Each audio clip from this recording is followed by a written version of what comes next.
হরে কৃষ্ণ কৃষ্ণ কৃষ্ণ হরে হরে। তো ভক্তবৃন্দগণ, আজকের ভিডিওটি রয়েছে 2025 সালের 16ই ডিসেম্বর মঙ্গলবার।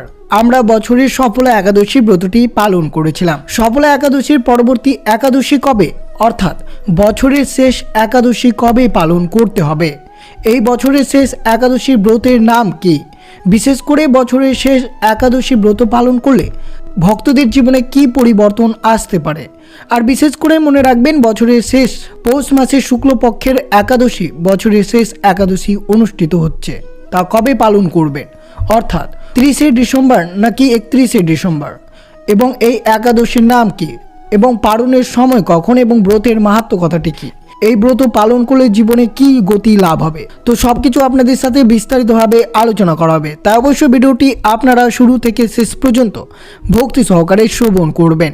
আর চ্যানেলে নতুন হয়ে থাকলেই দয়া করে চ্যানেলটিকে সাবস্ক্রাইব করবেন, লাইক করবেন, কমেন্টে ভক্তি ভালোবাসা শ্রদ্ধা দিয়ে জয় শ্রীকৃষ্ণের জয় লিখে দিতে ভুলবেন না এই শুভ দিনটিতে। অবশ্যই ভিডিওটি আপনারা শুরু থেকে শেষ পর্যন্ত ভক্তি সহকারে শ্রবণ করুন। হিন্দু ধর্মের সবচেয়ে পবিত্রতম ব্রতের মধ্যে সর্বশ্রেষ্ঠ ব্রত হচ্ছে এই একাদশী ব্রত। বছরে মোট 24টি একাদশী থাকে, তার মধ্যে বছরের শেষ একাদশী হচ্ছে পৌষ পুত্রদা একাদশী। 2025 সালের 29শে ডিসেম্বর নাকি 31শে ডিসেম্বর এই পৌষ পুত্রদা একাদশী ব্রতটি পালন করতে হবে। বিশেষ করে মনে রাখতে হবে, যেহেতু প্রতিটি একাদশীর কোনো না কোনোভাবেই ভক্তি, দান ও তপস্যা বার্তা দেওয়া রয়েছে। এর মধ্যে একটি হলো পৌষ পুত্রদা একাদশী, যা পৌষ মাসের শুক্লপক্ষের 11তম দিনে এই একাদশী ব্রতটি পালন হয়ে থাকে। যে সকল ভক্তদের পুত্র সন্তান লাভ হয়নি, বিশেষ করে সন্তান লাভের আশায় রয়েছেন, তারা অবশ্যই এই শুভ দিনে অর্থাৎ 2025 সালের এই দিনে যদি আপনারা সন্তান লাভের আশায় এই পৌষ পুত্রদা একাদশী ব্রতটি পালন করতে পারেন, তা অত্যন্ত শুভ হতে পারে। এই একাদশীকে সন্তান লাভের কামনা এবং সন্তান কল্যাণের জন্য খুবই শুভ বলেই মনে করা হয়। এর গুরুত্ব আরও বেড়ে যায়, কারণ জীবনে সুখ শান্তির পথ প্রশস্ত হয়। জীবনে যদি আপনার দুঃখ রয়েছে, তাহলে অবশ্যই আপনারা বছরের শেষ পৌষ পুত্রদা একাদশী ব্রতটি পালন করবেন। আর বিশেষ করে মনে রাখতে হবে, এই একাদশী ব্রতটি পালন কবে করবেন, 2025 সালের 30শে ডিসেম্বর নাকি 31শে ডিসেম্বর, তা অবশ্যই শ্রবণ করবেন। যেহেতু বছরের শেষ একাদশী, তাই অবশ্যই আপনারা 2026 সালের দিনটি নতুন করে গড়ে তুলতে চাইলে অবশ্যই আপনারা এই বছরের শেষ পৌষ পুত্রদা একাদশীর ব্রতটি পালন করবেন। সঠিক সময় কখন রয়েছে, অর্থাৎ হিন্দু পঞ্জিকা অনুসারে পৌষ মাসের শুক্লপক্ষের একাদশী শুরু হবে 31শে ডিসেম্বর 2025 বুধবার। এই শুভ দিনে আপনাদেরকে এই পৌষ পুত্রদা একাদশীর ব্রতটি পালন করতে হবে এবং পালন করতে হবে পরের দিন, অর্থাৎ 2026 সালের 1 জানুয়ারি বৃহস্পতিবার আপনাদেরকে পালন করতে হবে। যদি ব্রতটি সম্পূর্ণ নিষ্ঠা সহকারে ব্রত পালন করতে পারেন, তাহলে আপনার সমস্ত ইচ্ছে পূরণ হবে। বিশেষ করে সন্তান লাভের ইচ্ছেটি আপনাদের অবশ্যই পূরণ হবে। যে সকল ভক্তদের সন্তান লাভ হয়নি, তারা অবশ্যই এই পৌষ পুত্রদা একাদশীর ব্রতটি পালন করতে পারেন। পুরাণ কাহিনী মতে, যারা সন্তান সুখ পেতে চান, তাদের জন্য এই পৌষ পুত্রদা একাদশী খুবই ফলপ্রসূ বলে মনে করা হয়। বিষ্ণু পুরাণ এবং পদ্ম পুরাণের এর উল্লেখ রয়েছে। বিশ্বাস করা হয় যে এই দিনে ভগবান বিষ্ণুর পুজো করলে, উপবাস রাখলে এবং দান পুণ্য করলে সন্তান সুখ পাওয়া যায়, এবং যদি আগে থেকে সন্তান থাকে, তাহলে সেই সন্তানের সুখ শান্তি শাস্ত্র এবং জীবনটা আরও সুখময় হতে পারে। বিশেষ করে এই শুভ দিন অর্থাৎ 2025 সালের 31শে ডিসেম্বর বুধবার এই ব্রতটি আপনারা ভক্তিনিষ্ঠা সহকারে ব্রতটি পালন করুন। তার সাথে ভগবান শ্রী বিষ্ণুর পুজো এবং উপাসনা করলে জীবনের সমস্ত কষ্ট দূরীভূত হবে শ্রী বিষ্ণুর কৃপায়। যদি পারেন, তাহলে অবশ্যই পালনের দিন আপনারা খাদ্য দান করতে পারেন। বিশেষ করে একাদশীতে কি কি দান করার গুরুত্ব রয়েছে। দানের গুরুত্ব শুধু ব্যক্তিগত জীবনের সুখ শান্তি পর্যায়ে সীমাবদ্ধ নয়, এটি করলে পরিবারের সুখ সমৃদ্ধি এবং আপনার উপাসনাটি অনেক গুরুত্ব বেড়ে যায়। পৌষ পুত্রদা একাদশীর দিনে দানকে বিশেষ ফলদায়ক বলে মনে করা হয়। ভগবত পুরাণে বলা হয়েছে, যে কোনো শুভ দিনে দান করলে ব্যক্তি অসীম পুণ্য এবং মোক্ষ লাভ অর্জন করতে পারেন। বিশেষ করে খাদ্য ছাড়া আপনারা বস্ত্র, অর্থ এবং ঔষধ দান করতে পারেন, তা অত্যন্ত শুভ ফলদায়ক হতে পারে। যদি খাবার দান করতে চান, তাহলে অবশ্যই পালনের দিন খাবার দান করতে পারেন, কিন্তু ভুলেও আপনারা একাদশী চলমান খাবার দান করবেন না, যেহেতু একাদশীর দিন পঞ্চরবি শস্য খাওয়া নিষিদ্ধ রয়েছে।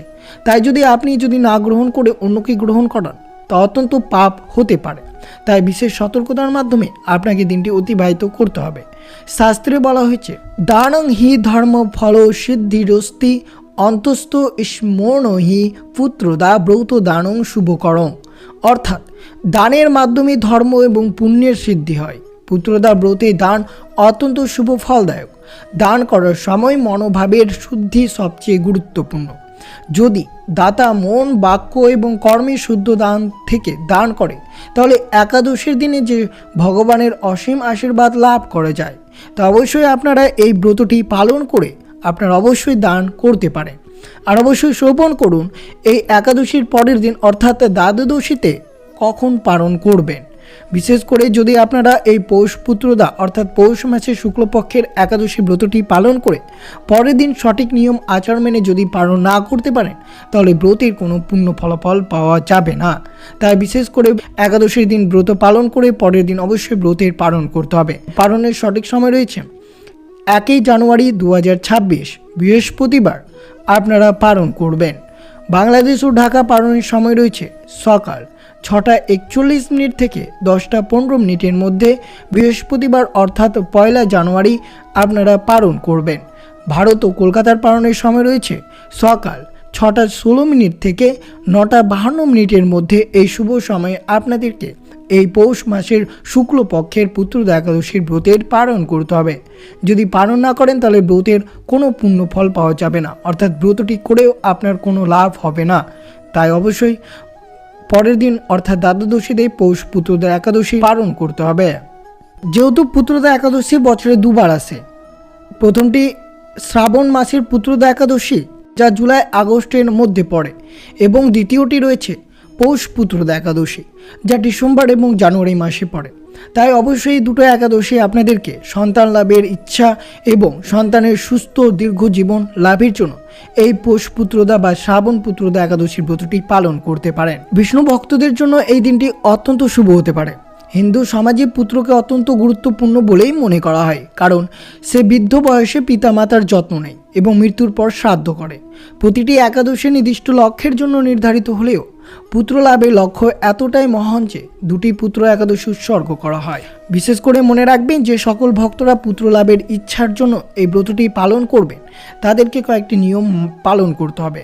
অর্থাৎ পুত্র লাভের ইচ্ছা পোষণকারী মহিলারা পুত্রদা একাদশীতে উপবাস করেন এবং বিষ্ণুর কাছে প্রার্থনা করেন।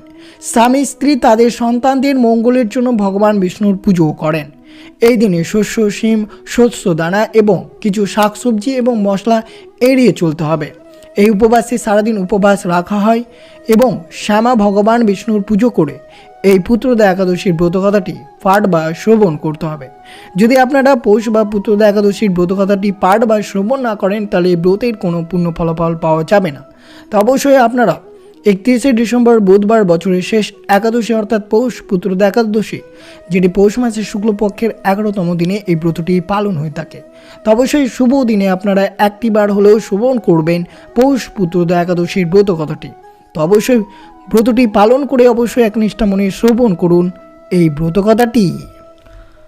পৌষ পুত্রদা একাদশীর মাহাত্ম্য ব্রহ্মাণ্ড পুরাণে বর্ণিত আছে। যুধিষ্ঠির মহারাজ ভগবান শ্রীকৃষ্ণকে বললেন, হে জগন্নাথ, পৌষ মাসের শুক্লপক্ষের একাদশীর নাম কি, বিধি বা কি, কোন দেবতা এই দিনে পূজিত হন এবং আপনি কার প্রতি সন্তুষ্ট হয়ে সে ব্রত ফল প্রদান করেছিলেন, কৃপা করে আমাকে সবিস্তারে বর্ণনা করুন। ভগবান শ্রীকৃষ্ণ প্রসন্ন হয়ে বললেন, হে মহারাজ, এই একাদশী পুত্রদা নামে প্রসিদ্ধ। সর্বপাপ বিনাশিনী ও কামদা এই একাদশীর অধিষ্ঠাত্রী দেবতা হলেন সিদ্ধিদাতা নারায়ণ। ত্রিলোকের মতো শ্রেষ্ঠ ব্রত নেই। এই ব্রতকারীকে নারায়ণ বিদ্বান ও যশস্বী করে তোলে। এখন আমার কাছে পৌষ মাসের শুক্লপক্ষের পুত্রদা একাদশীর ব্রতের মাহাত্ম্য শ্রবণ করুন। ভদ্রাবতী রাজ্যে সুকেতুমানে নামে এক রাজা বাস করছিলেন। তার রানীর নাম ছিল শৈবা। রাজদম্পতি বেশ সুখে তাদের দিন যাপন করছিলেন। তাদের বংশ রক্ষার জন্য বহুদিন ধরে কর্ম ধর্মের অনুষ্ঠান করেও যখন কোনো পুত্র লাভ হলো না, তখন রাজা অনেক কষ্টে অর্থাৎ দুশ্চিন্তায় কাতর হয়ে পড়লেন। বিপুল সম্পত্তি অর্থাৎ সকল ঐশ্বর্যের অধিকারী হলেও রাজার কোনো পুত্রহীন ছিল না, অর্থাৎ পুত্রের মনে কোনো সুখ ছিল না।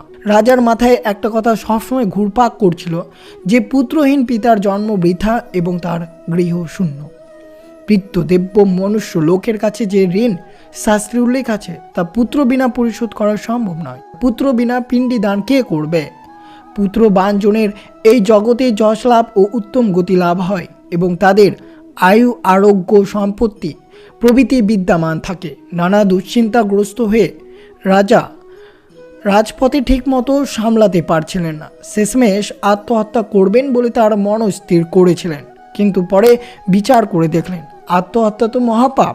তাহলে এর ফলে কেবল দেহের বিনাশ হয়, কিন্তু আমার আত্মা তো ঠিক থাকবে, কিন্তু আমার পুত্রহীনতা কে দূর করবে? তারপর একদিন রাজা রাজপাট ছেড়ে নিবিড় বনে গমন করলেন। বন ভ্রমণ করতে করতে দ্বিপ্রহর অতিক্রান্ত হলে রাজা ক্ষুধা তৃষ্ণায় অত্যন্ত কাতর হলেন। এই দিক ওই দিক জলাশয়ের অনুসন্ধান করতে লাগলেন। তিনি চক্রবাক, রাজহংস এবং নানা রকমের মাছে পরিপূর্ণ একটি মনোরম সরোবর দেখতে পেলেন। সরোবরের কাছে পৌঁছে মুনিদের একটি আশ্রম দেখতে পেয়ে তিনি সেখানে উপস্থিত হলেন।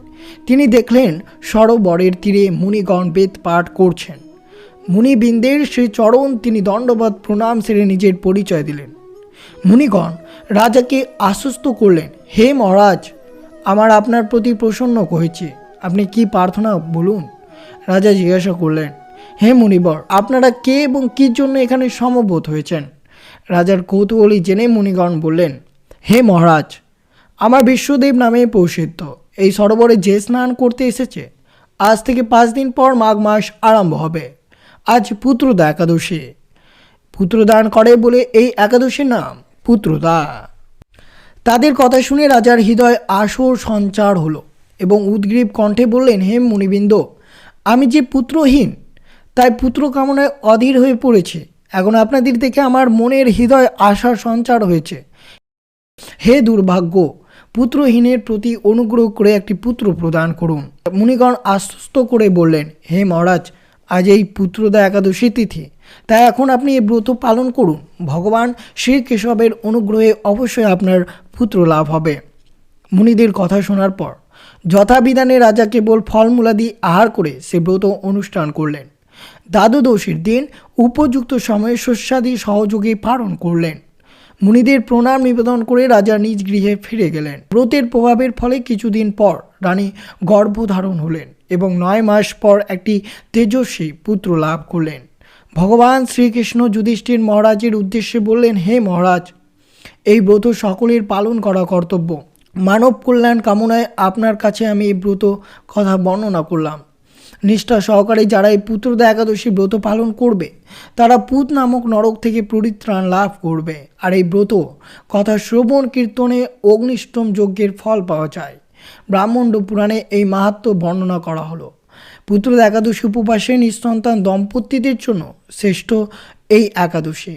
এই একাদশী ব্রত পালনের ফলে যোগ্য সন্তান লাভ হয়। তাছাড়াও যারা পুত্র সন্তানের সুস্থতার জন্য এই ব্রত পালন করবেন তাদের সন্তান দীর্ঘায়ু লাভ করবে, জীবনে অনেক উন্নতি লাভ হবে এবং পরিবারের জন্য সুখ সমৃদ্ধি এনে দেবে।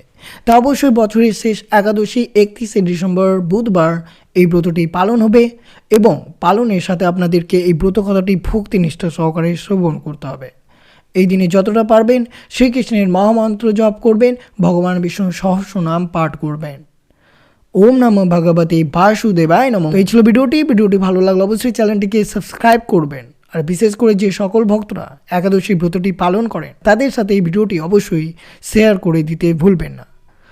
অবশ্যই আপনারা কমেন্টে জয় শ্রীকৃষ্ণের জয় লিখে দিতে অবশ্যই ভুলবেন না। সুস্থ থাকবেন, সতর্ক থাকবেন। জয় শ্রীকৃষ্ণ। রাধে রাধে।